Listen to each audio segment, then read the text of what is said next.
सबको मेरा नमस्कार। आज डॉक्टर कविता किरण का जन्मदिन है। वे हमारे देश की प्रसिद्ध लोकप्रिय कवयित्रियों में से एक हैं। मैंने उन्हें पहली बार मुंबई के एक मंच पर सुना था और उनका चेहरा देख पाने से पहले मैंने उनका पृष्ठभाग देखा था, क्योंकि वो माइक पर खड़ी थीं। और मैंने देखा एक बहुत लंबी सी चोटी धरती को छूना ही चाहती है। एक बालिश्त भर ऊपर रही होगी, जैसे सांपिन सी भुई लोटी। ऐसी चोटियों का वर्णन रीतिकालीन कविताओं में बहुत बार हुआ है। फिर तो निरंतर मिलते रहे। उस भेंट के लगभग 16 साल बाद मैंने उनको वाह वाह में बुलाया, और एक बार नहीं कई बार बुलाया। तब वो वृद्धाश्रम कविता उन्होंने सुनाई थी और काफ़ी लोकप्रिय हुई। उसके बाद वैसी ही कविताएं वो सुनाया करती थीं। 16 साल बाद अब वे 16 साल की लड़की वाली कविता सुनाती और सुर में गाती हैं। तो ऐसा लग रहा है जैसे 16 साल बाद वो 16 साल पीछे चली गई हैं। ये 16 का जो गणित है ये बड़ा मज़ेदार है। 6 और 1, 1 और 6, इनको जोड़ो तो संख्या आती है 7। और मैं मानता हूँ कि कविता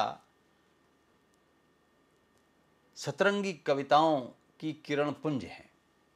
यानी कविता किरण कविताओं के एक ऐसे किरण पुंज का नाम है जिसमें सतरंगी रश्मियां हैं, सतरंगी किरणें हैं। कैसे? अगर विधा के रूप में देखें तो पहली रश्मि है गीतों की, दूसरी गज़लों की, तीसरी मुक्तकों की, चौथी पारंपरिक छंद कवित्तों की, पांचवी कहिए दोहों की, और छठी छंद मुक्त कविताओं की, और सातवीं हास्यपरक फिल्मी पैरोडियों की, जो मैंने पहली बार मुंबई के मंच पर सुनी थी और बाद में भी सुनता रहा। अब उन्होंने पैरोडी सुनाना कम कर दिया है। तो हर रश्मि से निकलने वाली अनेक कथ्य स्वरश्मियाँ हैं कविता किरण के अंदर। नवरस में से विभत्स और भयानक निकाल दें तो सातों रस अपने पूरे परिपाक के साथ आस्वादन कराते हैं। श्रृंगार के मधुर गीतों में मिलनकामी विरह और विरह नकामी मिलन की एक सांगीतिक संयोजना के रंग बड़े प्यारे लगते हैं। राष्ट्रीय चेतना में ओज का रंग श्रोताओं के सिर पर तत्काल चढ़ जाता है।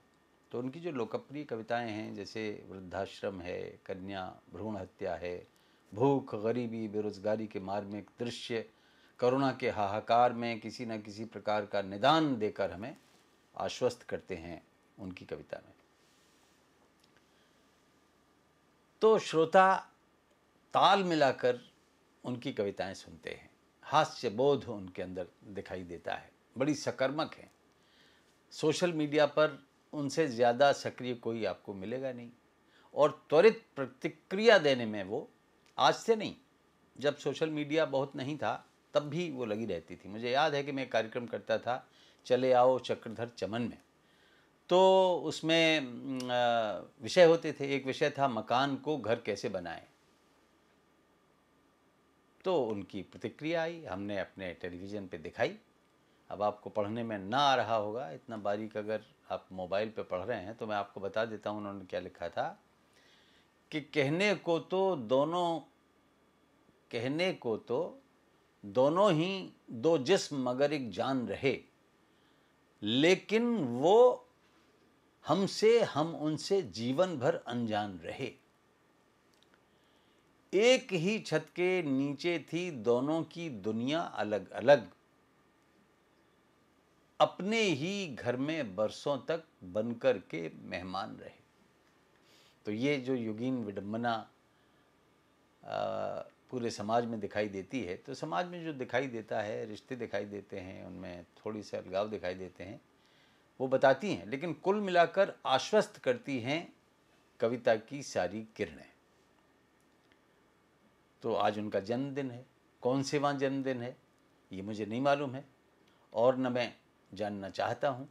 वे अपने गीत में अपनी उम्र 16 साल बताती हैं। मैं आज इसे सत्य मानकर स्वीकार कर लेता हूँ। इससे 16 साल पहले वो वाह वाह में आई थी, उससे 16 साल पहले वो मुझे मिली थी, उससे 16 साल पहले उनका जन्म हुआ होगा।